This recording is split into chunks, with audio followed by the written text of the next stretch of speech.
Bonjour à tous et bienvenue dans Parlons Cash l'hebdo. On démarre avec l'augmentation des pensions de retraite pour plus de 14 millions de retraités, une revalorisation de 0,8% comme c'était prévu dans le projet de loi de financement de la sécurité sociale.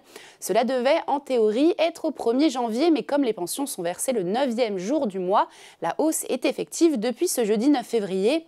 Il s'agit évidemment de faire coller les pensions au niveau de l'inflation. Si on fait le calcul, cette revalorisation annuelle est de 4,8%. Et pour aider les retraités, le gouvernement leur avait accordé l'été dernier une avance de 4%.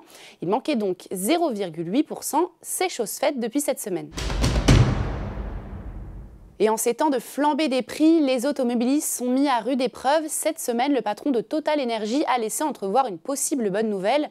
Après l'annonce des super profits du groupe de 19,5 milliards d'euros en 2022, Patrick Pouyanné a indiqué être prêt à concéder de nouvelles réductions sur le modèle de sa dernière ristourne.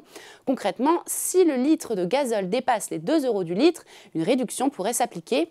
Entre septembre et décembre, cette réduction avait permis aux automobilistes de récupérer 550 millions d'euros, mais rien n'est encore confirmé, donc affaire à suivre.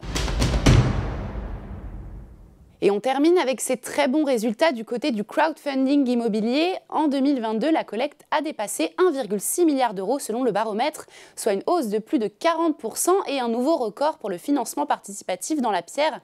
La performance offerte aux investisseurs atteint quant à elle 9,4% en moyenne, mais cette année devrait être plus compliquée à cause de l'augmentation du coût des matières premières, les retards sur les chantiers et les difficultés d'accès au crédit. Voilà, Parlons Cash l'hebdo, c'est fini. On se retrouve le week-end prochain.